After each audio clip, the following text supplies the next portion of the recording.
Hallelujah! Isang mapagpalang kayo po sa lahat ng anak ng Diyos na nanonood sa kanilang mga tahanan. Tunay nga kay dakila ng ating Panginoon sa ating mga buhay. Bagamat po ay hindi tayo nasali sa MGCQ upang magkasama-sama sa ating panambahan. Pero yan po ay hindi lang upang ating papurihan, dakilahin ang ating Panginoon via live stream. Welcome po sa midweek service via live stream. At sa gabi po ito, tayo po isama-sama manalangin, damhin ang presensya ng ating Panginoon. Ama namin Diyos na dakila, banal, walang katulad. Walang kapantay, Panginoon, ito ang Diyos na makapangyarihan sa aming lahat, O Father. Tunay nga, Ama, na ang iyong kapangyarihan ay hindi mailutulad sa iba, O Father. Dakilang Diyos, patawarin mo ang bawat isa sa aming mga nagagawang pagkakamali, pag-isanagsak na hindi mo kinalulugdan, O Panginoon. Maging hindi sa isip, sa salita at sa gawa, O Father, na aming maling nagawa sa iyo, aming Ama. Dalangin namin sa pamamagitan ng banal na dugo ng aming Panginoong Yesus, malinis kami mula ulo hanggang talampakan upang maging karapat-dapat kami sa iyo. Aming Ama, dalangin namin sa gabi ito, pangunahan na kami ng banal ng presensya, ikaw ang siyang mauna upang tiyak ang aming tagumpay, O Panginoon. Dalangin namin sa mga gagamitin mong praise team, pangunahan mo sila, O Father, at ang pinayak nilang mga awitin, O God, ay mamutawi sa aming mga puso at isipan, O Father. Madalangin namin sa mensaherong gagamitin mo, pagpalain mo siya, itago mo siya sa iyong likuran, at ang lahat ng ginayak niya mga mensahe, O Father, bigyan mo ng kapangyarihan upang maitin mo sa pinakamatabang parte ng aming mga puso. Maraming salamat po. Inaangkin namin ang katagumpayan sa gabi ito dahil ang sinasamba namin Diyos ay Diyos na mananagumpay. Muli, O Diyos, sa iyong papuri, pasasalamat, pagtapila sa mga pangyayari ng pangalan ng aming Panginoong Yesus. Lahat po kayo sa inyong tahanan na magsabi na Amen. Patuloy po tayong magpuri at umamin sa ating Panginoon sa kanyang walang hanggang kabutihan sa ating mga buhay. Hallelujah.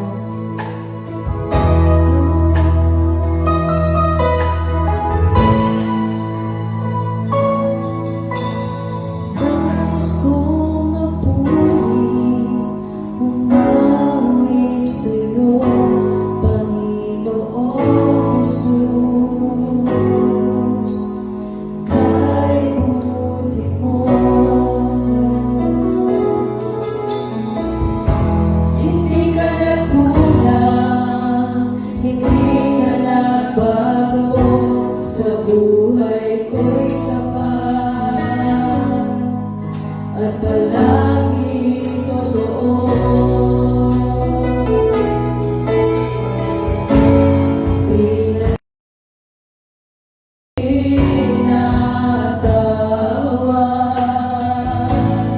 Pinagpala sa lahat sa bawat beses na nais kong magpuri, umawit sa'yo, Panginoong Yesus. Kay buti mo, kay buti mo. Hindi ka nagkulang, hindi ka nagbago, sa buhay ko'y sapat, at palaging totoo. Pinalaya ko pinalaya, pinatawa, pinagpala sa lahat. Dakila ka, Jesus, Panginoon, hari ng buhay ko. Magpapailanman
deserve all the glory and praises. Sa iyo ang pinakamataas na papuri at ang mga anak ng Diyos ay sabay-sabay na magsabi na, Amen!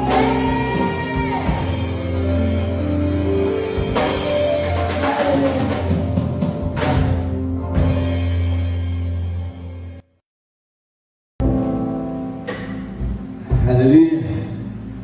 Hallelujah. Good morning, good afternoon, good evening, and good day to each and everyone who are watching and listening to our midweek edition of our live streaming. God is good all the time, and all the time, God is good.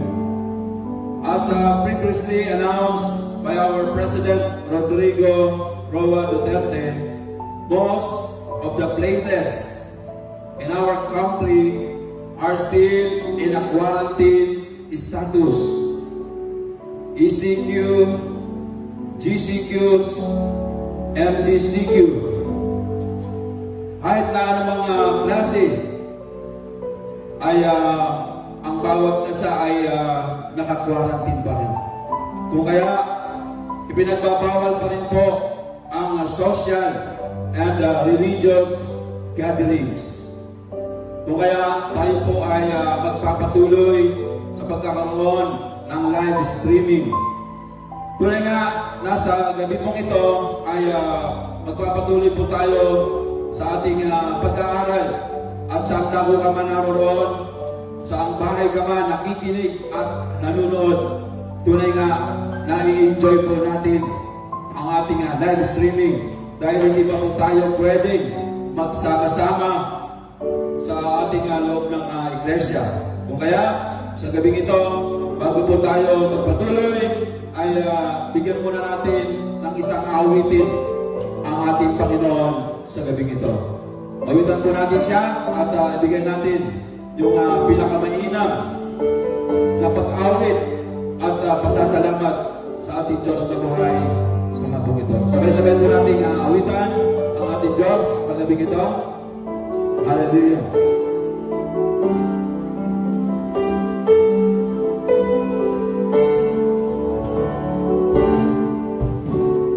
Father in heaven, how we love you. We lift your name and all the air. May your kingdom be established in our praises.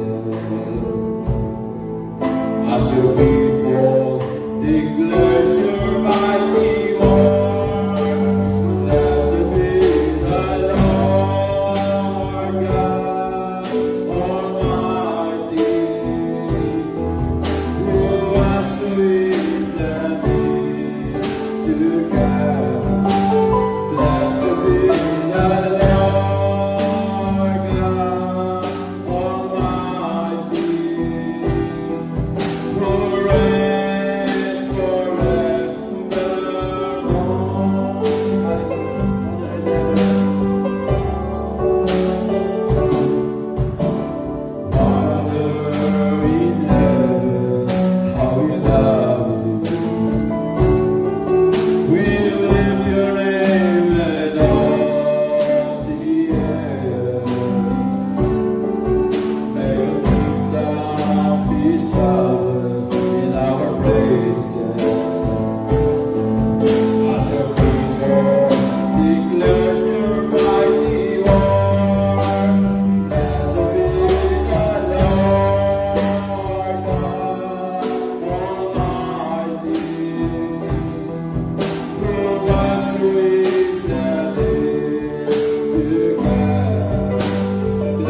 Hallelujah.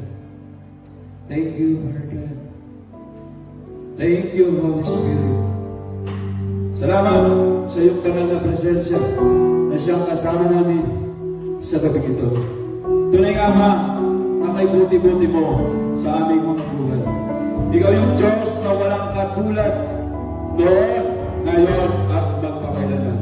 Ikaw yung Diyos na hindi nagbabago. Ikaw yung Diyos na hindi nagkukulang.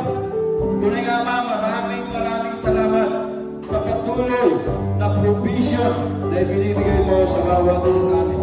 Salamat, Ama, sa masagalang pagpapala sa mga bagay na aming tinatangkilik, sa mga bagay na pinagkatiwala mo sa amin. Tunay nga sa oras na ito ay marapat lamang na ikaw ay aming papurihan at pasalamatan. Dahil tunay na ikaw yung Diyos na hindi kami iniiwanan at hindi kami pinababayaan. Sa kabila ng maraming pagsubok na lumarating sa aming mga buhay, ay nananatili kaming matatag sapagkat ikaw yung Diyos na kasama namin. Sapagkat ikaw yung Diyos na aming sandigan, ikaw yung aming inaasahan na sa lahat ng oras, ikaw ay nariyan, hindi mo kami iniiwanan. Ama, maraming salamat at sa gabing ito ay patuloy na dinadalagan namin ang aming gawain na ikaw yung kumilos at manguna. Patuloy na itago mo lang ako, Ama, sa iyong likuran na ang lahat ng aking sasabihin ay mula lamang sa iyo. Ama, maraming salamat sa patuloy na pagpapala din na pinagkakalog nyo sa aming mga kapatid na patuloy na nakikinig at nanonood sa kanilang mga tahanan. Kung saan naroon man sila naroon sa mga sandaling ito, alam namin naman na naroon yung kasabigan sa kanilang mga puso upang makapakinig at makapanood ng iyong mensahe sa gabi ito. Ama, salamat ng marami at hindi hadlang kung anumang klase ng view ang meron, anumang klase ng quarantine meron ang aming lugar na kinalalagyan sa mga sandaling ito ay naroon na magpapatuloy ang iyong gawain sapagkat patuloy na ikaw yung Diyos na buhay na kikilos sa bawat isa. Ama, sa oras na ito ay pinagpapasalamat na namin ang katagumpayan sa gabi ito. Batid namin na ang gawain ito ay tagumpay sapagkat ikaw yung Diyos na mananagumpay sa aming mga buhay. Ito po ang aming sama-samang dalangin sa ngalan ng Ama, ng Anak, at ng Espiritu Santo. Ang lahat ay magsabi na, Amen. Hallelujah. Purihin ka kami naman. Hallelujah. Yes. Tunay nga po, na sa gabing ito ay sabi ko kanina, ay magpapatuloy ang ating gawain, ang ating live streaming. Dahil hindi buhat lang kung ano man po yung klase ng quarantine, meron yung mga lugar na ating kinalalagyan. Maging ECQ man yan, GCQ, MGCQ, yung lugar na ating kinalalagyan, ay magpapatuloy po yung ating gawain. Dahil hindi pwedeng hadlangan ng anumang klase ng quarantine ang gawain ng Diyos. Sapagkat ang ating Diyos ay buhay at hindi tayo pababayaan yung anumang pong sitwasyon na meron ang ating mga buhay ay patuloy na siya ang mangunguna, ang siya ang kikilos sa bawat isa sa atin. Tunay nga, kapatid, na itiwala mo lamang ang iyong buhay sa Kanya. Ano man yung kalalagayan sa mga sandaling ito ay hindi natin kayang baguhin yan. Subalit, ang ating Diyos na buhay, ang siyang merong kapangyarihan upang mabago yung sitwasyon ng ating mga buhay na meron po tayo sa mga sandaling ito. At sa ating pong pagpapatuloy, ang ating pong pag-aaralan ay bibigyan po natin ng title na How to Have a Blessed Life Always. At ang ating pong teksto ay makikita po natin sa Psalm chapter 1 verses 1 to 6. Kung meron po kayong mga Biblia, sabay-sabay po tayong magbasa. Sabay-sabay nating basahin. Kung ikaw man ay nanonood, ay tingnan mo na lang po yung nasa screen mo at basahin po natin. Sabi po sa Psalm chapter 1 verse 1, Blessed is the one who does not walk in step with the wicked or stand in the way that sinners take or sit in the company of mockers. Verse 2, But whose delight is in the law of the Lord, and who meditates on his law day and night. That person is like a tree planted by streams of water, which yields its fruit in season, and whose leaf does not wither. Whatever they do prospers. Not so the wicked. They are like chaff that the wind blows away. Therefore, the wicked will not stand in the judgment, nor sinners in the assembly of the righteous. For the Lord watches over the way of the righteous, but the way of the wicked leads to destruction. Hallelujah. Purihin ng Diyos sa pagkabasa ng kanyang banal na salita. Tunay nga na sa gabi ito, sabi ko kanina, ang ating pag-aaralan ay patungkol sa kung paano or how we will have blessings or how to have a blessed life. Most of our topics that being discussed here is all about trials and sufferings. But thanks God that we all succeeded all the kinds of trials and sufferings.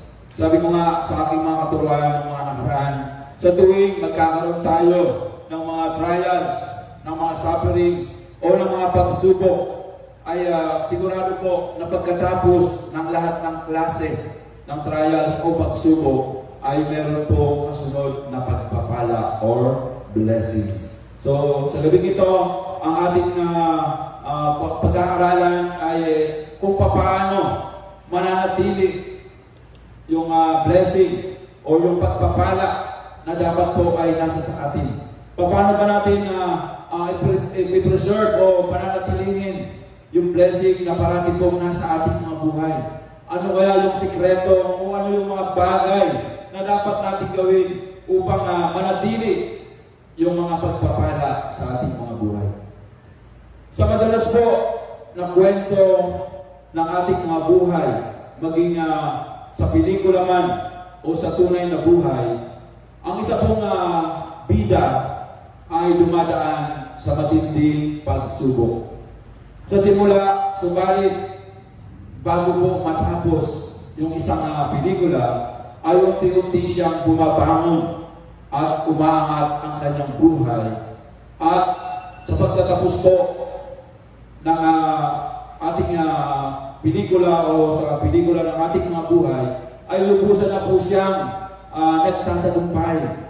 Ang lahat ng mga pagsubok ay kanya po napagtagumpayan at siya na po ang nagiging pinakasikat at pinagpala sa lahat.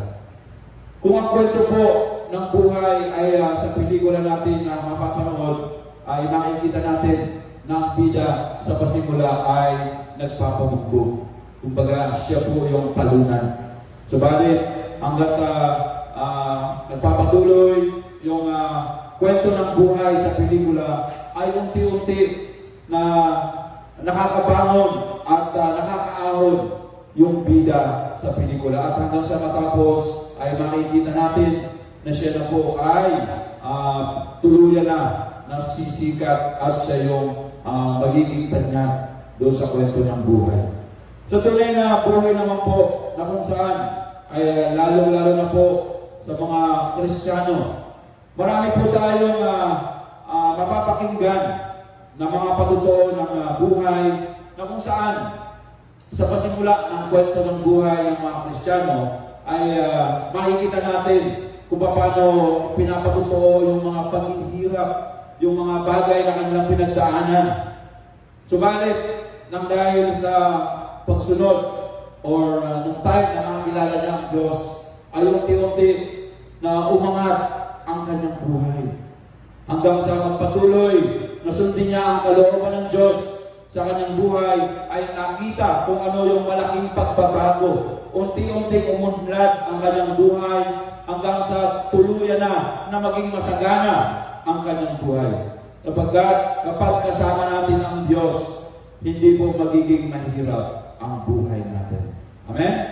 So, ito po yung sikreto na dapat nating malaman sa gabing ito, kung paano natin mamimaintain, kung paano mananatili yung blessed life sa ating mga buhay. Paano ba magiging masagana at mananatiling masagana ang ating mga buhay? Sa ating pong pagpapatuloy na pag-aaral ay unti-unti nating malalaman kung paano ba dapat pinagpapala ang isang tao, kung paano mananatili yung pagpapala sa kanya buhay. At sa oras na ito ay alamin po natin ang kahulugan ng bless. What is bless? Sabi po dyan, in religion, it is held in reverence, honored in worship, or it is enjoying happiness. Bless is bringing pleasure, contentment, or God fortune. So, ang question po natin is,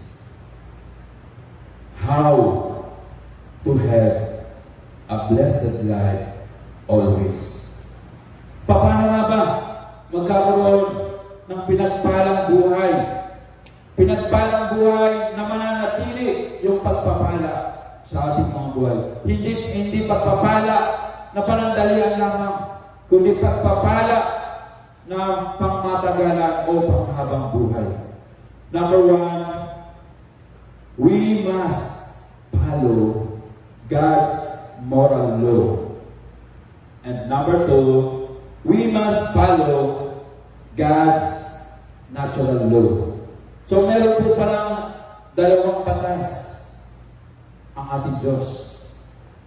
Ito lang po ay yung God's moral law and God's natural law. Alamin po natin ang kahulugan. Una, what is God's moral law? Sabi po, it is a universal law of God for what is right or what is wrong. Sabi po natin na matatagpuan yung moral law. Kung tayo po ay nagbabasa ng ating mga Biblia, makikita po natin sa Exodus chapter 20, verses 1 to 17. Medyo mahaba po yan. At alam ko, nababasa na po ng marami sa atin yan. Kayo po ang magbasa. Yan po yung 10 commandments na kung saan ito po ay ipinagkaloob ng Diyos kay Moses. Kayo po ang magbasa niyan. Yan po ay sa Lumang Tipan. At ganyan naman, sa Bagong Tipan, makikita po natin na iyan po ay pinaiksi. Naging dalawa na lamang po yan.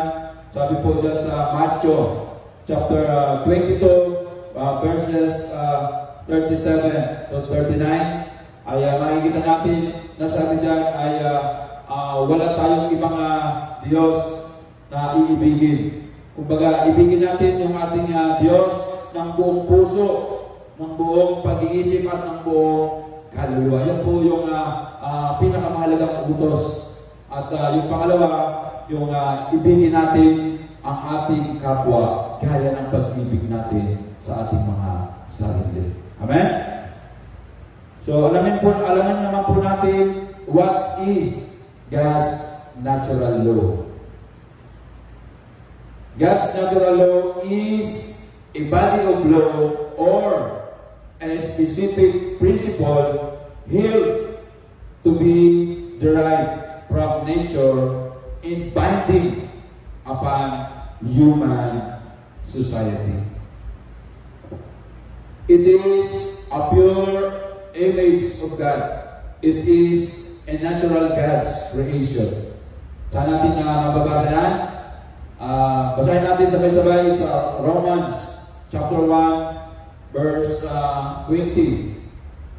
Sabi dyan, for since the creation of the world, God's invisible qualities, His eternal power and divine nature have been clearly seen, being understood from what has been made, so that people are without excuse.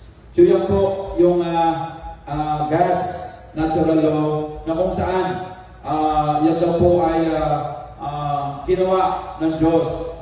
Yan po yung susunod po ay yung sa Galatia chapter 6 verse 7. Sabi diyan, do not be deceived. God cannot be mocked. A man reaps what he sows. So yan po yung natural na batas ng Diyos. Na kung saan, kung ano daw po yung ating itinanim, yun din po yung ating aanihin. So tonight, we will study about mathematics. Na kung saan, yung pag-aaralan natin na branch ng mathematics is about the equation. Equation, it is equality or equivalence in mathematical expression. Nung po tayo ay nagsisipag-aral, madalas po na nakakakita po tayo ng equation. Ito po na ibig sabihin po ng equation, dapat po yung nasa left at yung nasa right ay equal o magkamukha. So, ang equation po ng God's law, sabi po sa left side, God's law equals God's moral law plus God's natural law. So, yan po yung God's law. It is God's moral law plus God's natural law. So, if we want to have a blessed life, always, we must follow and obey God's law, which composes moral law and natural law. So, kung nais po natin na parating pinagpapala ang ating mga buhay, dapat daw po alam natin kung ano yung gagawin sa ating mga buhay. So, sabi dyan, dapat alam natin kung paano natin susundin yung God's moral law and God's natural law. Kung nais natin na parating pinagpapala ang buhay natin, dapat pag gusto ng Diyos, gusto din po natin.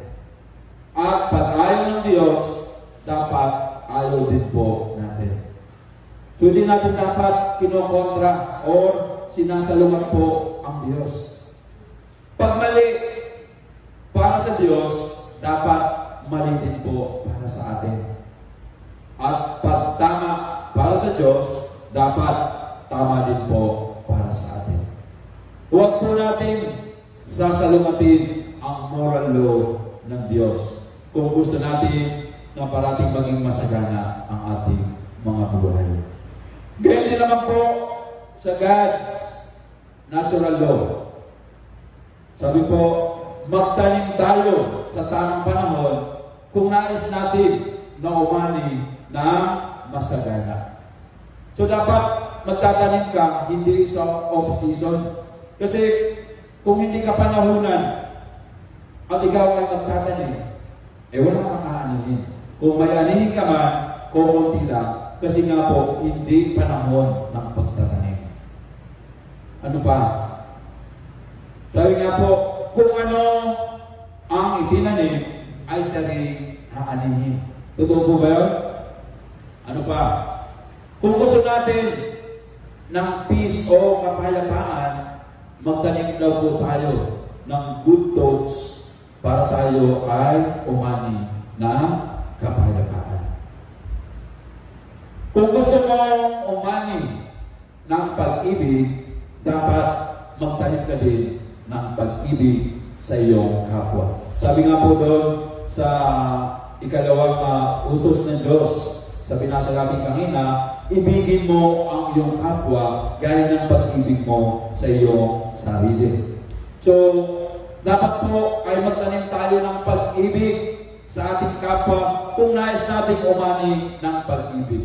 Kung ayaw man ng iniibig mo, darating din yung takdang araw o tamang panahon na meron din iibig sa iyo. Amen? So, may mga pagkakataon kasi na meron kang iniibig pero ayaw sa iyo. Amen? Nangyayari po kayo? Nangyayari yun. Pero tandaan natin, kung ikaw ay nagtanim ng pag-ibig, huwag kang magsasawa at darating din yung panahon na meron ding iibig sa iyo. Kung gusto mo ng malakas at malusog na pangangatawan, kumain ka sa tamang oras at ng tamang pagkain. So, kung gusto mo na yung iyong katawan ay maging malakas at malusog, huwag mong pababayaan na hindi ka kakain sa tamang oras. At huwag kang kakain ng mga pagkain na hindi karapat-dapat o yung mga pagkain na ipinagbabawal. Ano ba yun? Yung mga pagkain na mataas ang kolesterol, yung mga pagkain na matataas ang mantika. So, kapag kumain tayo ng mga pagkain na hindi tama, binabalulit po natin yung natural law sa ating mga buhay. At sabi pa nga, kung nais natin na magkaroon ng malakas at malusog na pangangatawan, dapat matulog at magpahinga tayo na gusto o kompleto. Dapat kompleto po tayo sa pamamahinga at sa pagtulog. Kunting patalastas lang po, ito po kasing mensahe nato nung ito po ay aking ginagawa. Ako po ay tinamaan at sapul na sapul because I am violating God's natural law. Bakit po? Dahil ang katwiran ko po sa aking buhay ay trabaho ng trabaho lang habang bata pa at malakas pa. At hindi baling, sabi ko nga, madalas kong sinasabi ito pag may mga kausap ako, di baling yan, puro gising, huwag lang puro tulog. Amen? So, dito po ay inaabuso ko yung aking sarili. Dahil ang katwiran ko, kapag habang ako ay nabubuhay, puro gising muna hanggat kaya ko na mapagtiisan na hindi matulog, ay pinipilit kong kayanin. Dahil sabi ko sa aking sarili, kapag ako ay namatay na, ay puro tulog na lang.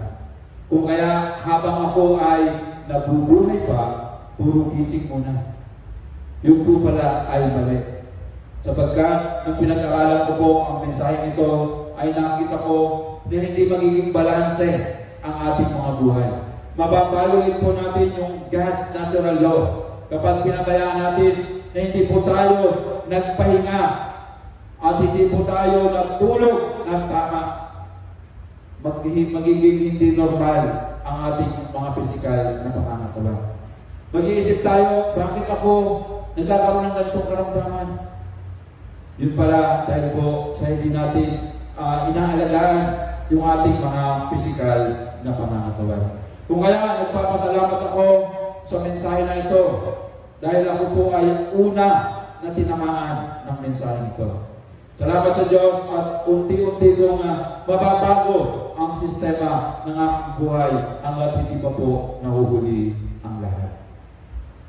Salamat po sa maiksing pagkakastas at muli pag-aralan naman po natin ang mga equations. Meron po tayong dalawang equation na pag-aaralan po dito, ito po yung patungkol sa good and wicked. Ang equation daw po ng good is obeying moral law plus obeying natural law. And the wicked equals not obeying moral law plus not obeying natural law. So, magkasalungat o talagang opposite po yung good and wicked. Na kung saan yung good po ay masunurin po siya sa moral and natural law. However, wicked is not obeying moral and natural law. Balikan po natin ang ating teksto sa Psalm chapter 1 verses 1 to 6. Unahin po natin yung Psalm chapter 1 verse 1 na kung saan ay tinutukoy dito ay ang patungkol sa wicked or mockers. Sabi diyan, basahin muli natin. Blessed is the one who does not walk in step with the wicked or stand in the way that sinners take or sit in the company of mockers. Dito po ay pinapakita ng mockers or sinners versus God's moral law and God's natural law. Yung daw pong sinners or mockers, hindi po sila sang-ayon sa moral and natural law ng Diyos. Yung pong makasalanan ay hindi po nila sinusunod ang batas ng ating Diyos, yung moral and natural law ng ating Panginoon. Sabi nga, blessed is the one who does not break or respect and obeys God's moral law and natural law. So, patuloy pong pinagpapala yung mga tao na hindi po sumusuway at patuloy na nire-respeto at sinusunod yung moral na batas at natural na batas ng ating Diyos. Ang sabi po sa Psalm chapter 1 verse 2, basahin muli natin. But whose delight is in the law of the Lord, and who meditates on His law day and night. Sabi diyan, blessed daw po tayo kung hindi po tayo nakikipagtunggali sa Diyos. Kung hindi po natin sinasalungat o kinokontra ang Diyos. Subukan nga po natin na salungatin at kontrahin yung kalooban ng Diyos. Tingnan po natin kung tayo po ay pagpapalain. Sa palagay ko ay pagpalain man tayo, panandalian lang. Sapagkat marami pong tao na makikita natin sa ibabaw ng mundo. Minsan, nakapagtatampo dahil tayo bilang mga Kristiyano ay hirap na hirap pangatin ang ating mga buhay. Makikita natin na yung mga tao na kung saan ay mapagsamantala sa kanilang kapwa ay mabilis pong yumayaman, mabilis pong umuulan at umaasenso ang kanilang mga buhay. Marami po silang nagiging kayamanan sa masamang pamamaraan. Pero tandaan po natin, hindi po tayo dapat malungkot at hindi po tayo dapat mainggit na kung marami mang tao ang yumayaman sa pamamagitan ng masamang pamamaraan dahil yung kayamanan yun ay hindi po magtatagal. Amen? Tandaan po natin, kapag ang ating kayamanan ay nanggaling sa kasamaan, wala po mabuting patutunguhan niya. Mawawala at mawawala din po sa atin yan. Napakasarap po ng ating mga buhay. Bagamat hindi tayo ganon kasagana, hindi ganon karangya, hindi ganon karami yung kayamanan na meron tayo. Pero yung kayamanan na ating tinatangkilik, yung kayamanan na pinagkatiwala sa atin ng Diyos ay nanggaling sa mabuting pamamaraan ay sadyang yung pong kayamanan yan ay pangmatagalan o panghabang buhay na yan po ay hindi mawawala sa atin. Amen? So tandaan natin, kung nais natin na yung ating mga buhay ay maging blessed, dapat hindi po tayo nakikipagtunggali sa Diyos. Hindi po natin kinokontra ang kalooban ng Diyos sa ating mga buhay. Sa chapter 3 po, sa chapter 1 verse 3, basahin po natin, sabi diyan, that person is like a tree planted by streams of water, which yields its fruit in season, and whose leaf does not wither, whatever they do prospers. Dito ay makikita natin kung paano ang buhay ng isang righteous, yung isang tao na matuwid, yung tao na maayos ang sistema ng buhay ay patuloy na binibless or pinagpapala kapag ino-observe natin what is good and what is right in our life. Para daw po tayo isang puno na nakatanim sa tabi po ng batis, na namumunga sa tamang panahon kapag sinusunod po natin at nire-respeto ang moral and natural law of God. Tandaan natin mga kapatid, na kapag tayo ay nagpapatuloy sa pagsunod at nagpapatuloy tayo sa paggawa ng mabuti, ang katulad daw po natin ay isang puno na nakatanim sa tabi po ng batis. Patuloy po na yung pamumuno natin ay nasa tamang panahon. Sundan po natin yung Psalm chapter 1 verse 4. Ano po ang sabi dyan? Not so the wicked. They are like chaff that the wind blows away. So ito po yung buhay po ng mga sinners, mga mockers, the wicked people. Sila daw po ay mga tao na nagdi-disobey sa God's moral and God's natural law. Na kung saan ang katulad daw po nila ay isang iba, na kung saan sila tinatangay ng hangin. Walang direksyon ang kanilang mga buhay sapagkat sila po ay walang timbang o walang halaga. Natatangay sila kung saan na gusto dalhin ng hangin dahil ang katulad na po nila ay isang iba. Ganun po inihambing o inihalin tulad ang buhay ng isang wicked people na kung saan ay katulad siya ng isang iba na walang direksyon ang kanyang buhay. At panguli po sa Psalm chapter 1 verses 5 to 6, sabi niya, therefore the wicked will not stand in the judgment, nor sinners in the assembly of the righteous. Verse 6, for the Lord watches over the way of the righteous, but the way of the wicked leads to destruction.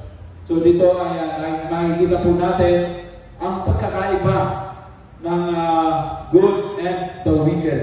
Yung pong matuwid at masama na kung saan ang masama ay tiyak daw po parurusahan. Wala pong mintes. Sabi po dyan sa ating binasa, walang mintes na ang masama ay parurusahan. Subalit, ang matuwid ay tiyak naman iingatan ng Diyos. So, nakita po natin kung ano po yung comparison ng good and wicked people. At sa ating pagpapatuloy, ay basahin natin yung iba pang mga bagay na kung saan narito po yung comparisons of good and wicked people. Number 1, good people understands, appreciate, obey, and enjoy obeying God's moral and natural law. Become and remain prosperous. So, sabi po dito, yung daw pong good people ay nauunawaan at pinapahalagahan ang pagsunod at ini-enjoy ang pagsunod sa God's moral and natural law. Kapag ka ganun po ang ginawa natin, tayo daw po ay mananatiling maunlad ang ating mga buhay. Number 2, good people knows God's universal moral law as taught by Jesus, taught by others, but filtered through Jesus will have growth and faithfulness. Ito po yung pangalawang katangian ng good people na kung saan ang marunong na tao ay dapat alam niya yung God's universal moral law and yung right and wrong. Alam niya. So yun po ang yung kalamangan ng taong matuwid. Meron siyang karunungan. Alam niya kung ano yung mabuti at masama. At sigurado ng buhay ng taong yun ay patuloy na lalago at magiging maunlad ang kanyang pamumuhay. Sabi nga, he will have growth and faithfulness. Number 3, ito po yung patungkol naman sa wicked people. Wicked people disobedient to God's moral and natural laws. Whatever they do, they will not prosper. So, yung pong yung tao pong masama o yung tao na kung saan ay hindi niya sinusunod yung batas po ng ating Diyos, sabi po, ano lang daw po ang kanyang gawin ay hindi po siya magtatagumpay. So, alam na natin kapatid, kung nais natin na magtagumpay, dapat alam natin kung paano susundin yung batas po ng ating Diyos. And number 4, wicked people do not have roots, anchor, stability, directed growth to fruitfulness, and sure path to prosperity. Yun daw pong wicked people, yung mga hindi marunong na tao, yung mga taong masasama, ay wala daw pong ugat, walang angkla, walang tibay, walang directed growth to fruitfulness. So wala siyang tamang direksyon kung saan patungo. Kumbaga, yung wicked people, wala siyang tamang landas patungo sa kaunlaran. So, yung wicked people ay patuloy na naroon sa paghihirap. So, nakita po natin mga kapatid, yung comparison of good and wicked people. The question is, saan ka sa dalawang ito?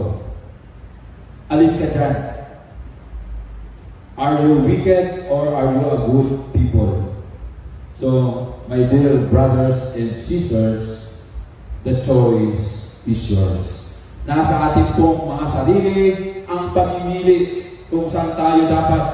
Kung tayo ay gusto natin na maging wicked or gusto natin na maging good people. So, nasa atin na po ang pagpapasya.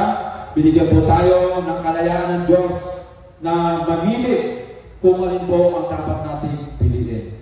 Sapagkat naroon sa atin yung kalayaan na ipinagkaloob niya. Sabi nga, meron daw din po mga pagkakataon na kung saan hindi lahat ng natural law kapag ginawa natin ang magiging resulta ay naayon sa kalooban ng Diyos. May mga pagkakataon na sinusunod natin yung natural law, subalit may mga pagkakataon na iba yung nagiging resulta sa ating mga buhay. Ang tawag daw po doon ay time and chance. Saan po natin mababasa yan? Sabi po sa Ecclesiastes chapter 9 verse 11. Basahin po natin. I have seen something else under the sun. The race is not the swift or the battle of the strong, nor does good come to the wise or wealth, to the brilliant, or favor to the learned. But time and chance happen to them all. May mga pagkakataon na kung tawagin po ito ni Haring Solomon ay bad luck. O yung sinasabi niya ay tinatamaan tayo na malas. Totoo po ba yung malas? O yung tinatamaan ka ng alat? May mga pagkakataon na sinusunod mo yung God's natural law, ginagawa mo yung tama, pero ang nagiging resulta sa buhay mo ay hindi yung dapat na maging resulta.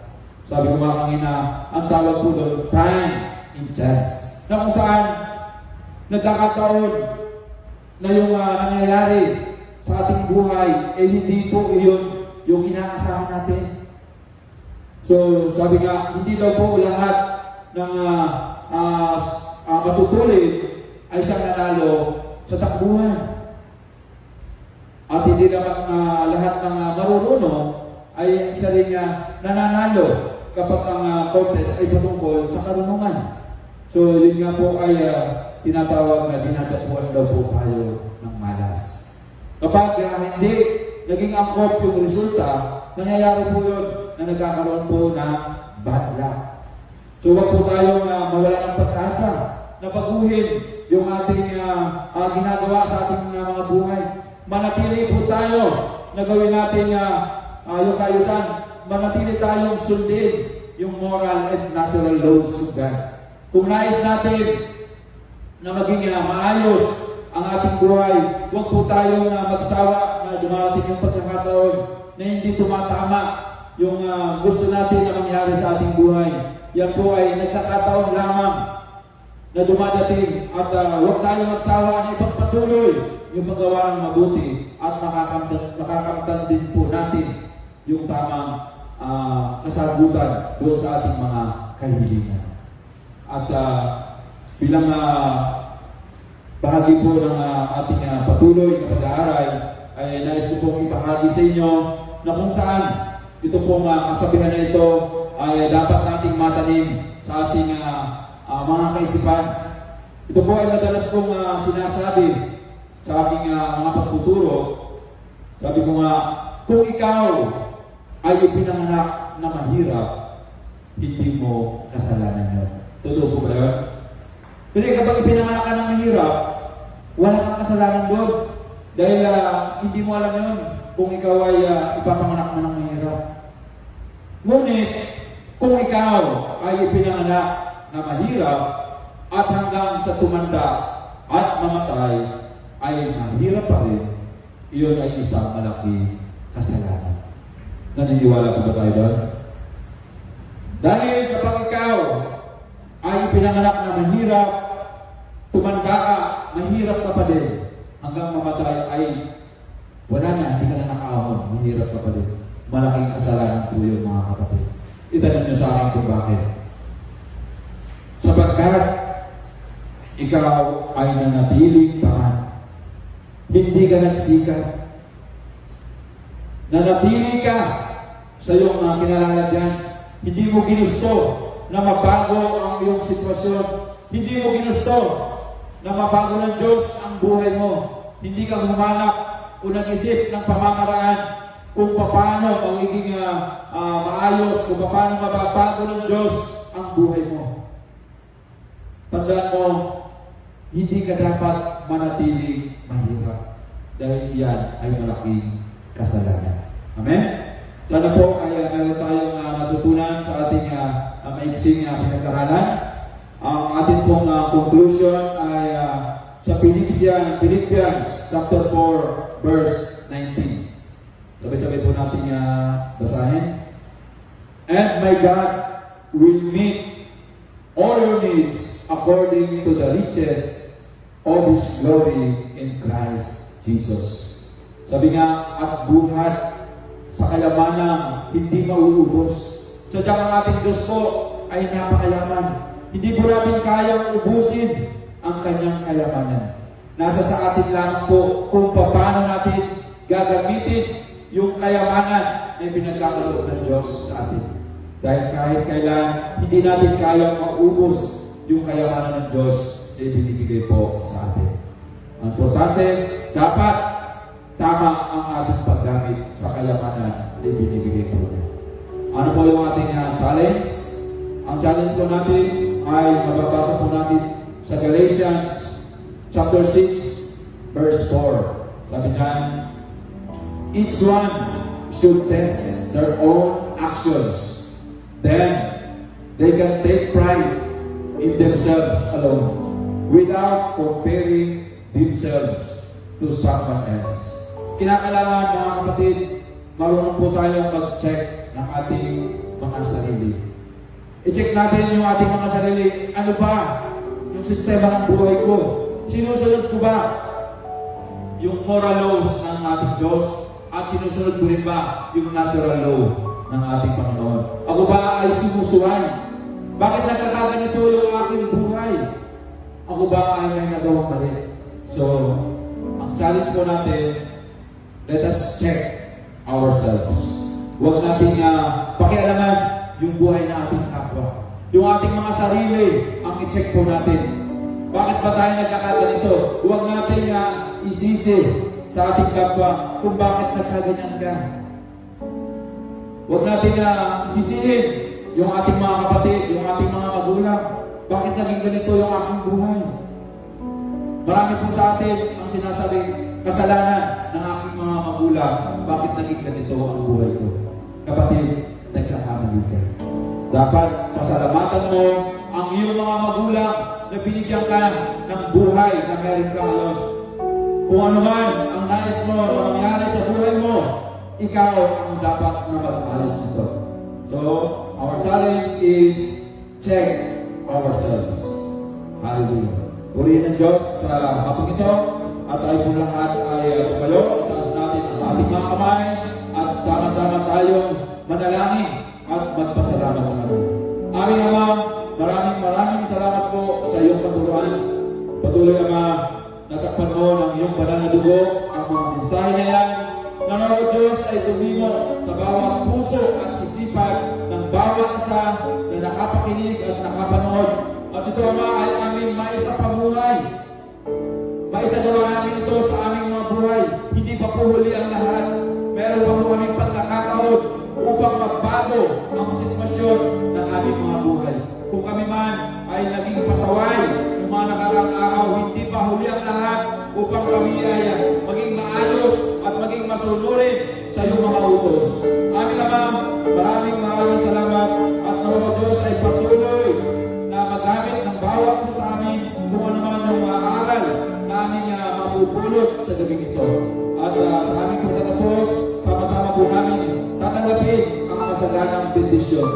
Ang pag-ibig ng ating Diyos Ama, ang bilala at kasaganaan ng ating Panginoong Jesus, ang pagtuturo, gabay at patnubay ng banal na Espiritu Santo ay mamalagi at mapasambawang sa atin ngayon at magpakailanman at ang lahat ng anak ng Diyos ay magsasabi na Amen.